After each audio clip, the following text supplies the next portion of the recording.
जय बजरंगबली माँ। एक राजा अवधूत कहानी। किसी नगर में एक राजा रहता था। राजा बूढ़े होने को गया पर उनके कोई बेटा नहीं हुआ। सिर्फ एक बेटी थी। राजा को बहुत चिंता होने लगी कि अब मेरा इतना बड़ा साम्राज्य कैसे सहम लेगा, इसकी देखभाल कौन करे पाएगा।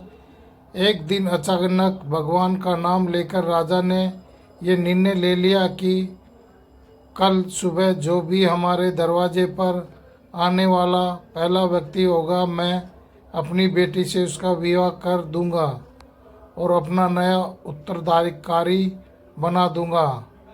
अगले दिन सुबह वह एक फटी पुरानी कमीज पहनकर लड़का दरवाजे पर दस्तक देता है। राजा ने प्रभु इच्छा समझकर अपने निर्णय के अनुसार अपनी बेटी की शादी उस लड़के के साथ कर देता है और अपना सारा राजपाट उसको देकर पहाड़ों पर संन्यास को चला जाता है। अब ये न्याय राजा राजपाट के बारे में जानकारी इकट्ठा करने की कोशिश करता है। राज्य कैसे संभालना है, युद्ध में कैसे जाना है, क्या तैयारी होनी चाहिए ताकि बहुत ही अच्छा राजा साबित हो। उसने अलग अलग काम अपने अलग अलग मित्रों को दे रखा था, जैसे राजकोष मंत्री को, सेना की बागडोर सेनापति को और ऐसे अन्य कई मंत्रियों को अपने मंत्रिमंडल में शामिल कर रखा था। नए राजा का संचालन में राज्य बहुत बढ़िया से चल रहा था। सारी प्रजा सुनने को राजा की बहुत तारीफ कर रही थी कि क्या राजा चुनाव है। महाराज ने समस्त प्रजा को हमदर्द बनाकर सदैव खड़े रखते हैं। ये राज्य सभा के समस्त कमरे में समय समय पर सब आ जा सकते थे, लेकिन एक कमरे में सिर्फ राजा ही जाते थे।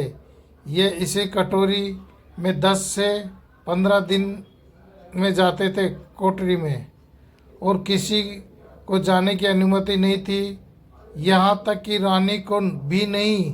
अब समस्त दरबारियों की जिज्ञासा हुई कि आखिरी कमरे में ऐसा क्या है कि कोई उसके अंदर देख भी नहीं सकता। जाने की तो इच्छा सभी को थी, लेकिन कोई पूछ भी नहीं पा रहा था। फिर बड़ी हिम्मत करके मंत्री ने पूछ लिया, माफ़ कीजिए राजा साहब, लेकिन आखिर इस कमरे में प्रवेश वर्जित क्यों है? क्या है इस कोठरी में? राजा ने उन्हें डांट दिया और कुछ नहीं बताया। कुछ दिन बाद सबने कहा कि अब सेनापति से पूछ सकते हैं, इनकी बात राजा को माननी पड़ेगी। जब सेनापति राजा से कमरे के बारे में चर्चा किया तो राजा ने उन्हें भी कुछ नहीं बताया। यहाँ से सबके मन एक ही विचार रहा था कि जब रानी ही है जो इस जिज्ञासा को समाप्त कर सकती है। सबने रानी से कहा, आखिर इस कमरे में ऐसा क्या है? महाराज आपको भी जाने की अनुमति नहीं देते हैं। फिर क्या था? रानी ने तो एकदम जिद पकड़ ली कि अब तो मुझे जाना है।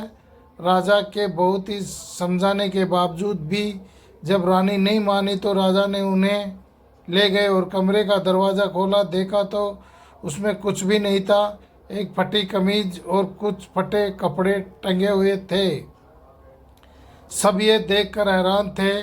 तो राजा ने बताया कि मैं अपनी शुरुआत को याद करने के लिए यहाँ आता हूँ। मुझे जब कभी यह अहंकार हो जाता है कि मैं राजा हूँ, मैं इस राज्य का सम्राट हूँ, मैं ही सबसे बढ़िया हूँ, तो यहाँ आ जाता हूँ। आधे घंटे बैठा रहता हूँ, अपने शुरुआत को याद करता हूँ और अपने आप को बताता हूँ कि मैं यही था, यही मेरी शुरुआत थी। वो तो पुराने महाराज का शुक्र मानो कि मुझे राजा बना दिए।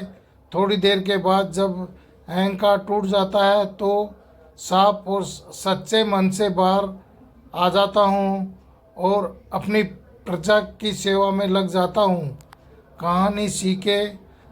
अगर ज़िंदगी में कभी आपको इग्गो हो जाए, आप अपने को बेस्ट मानने लगें, आपको लगता है कि मेरा जैसा कोई नहीं ही, तो अपनी शुरुआत को याद करिए।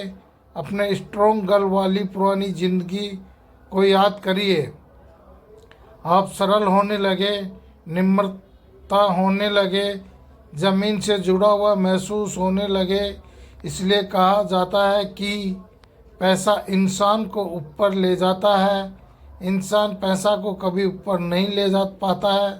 दोस्तों, वीडियो पसंद आए तो वीडियो लाइक और चैनल को सब्सक्राइब करें। धन्यवाद। हम आपको इस कहानी के बारे में अगले भाग में बताएंगे।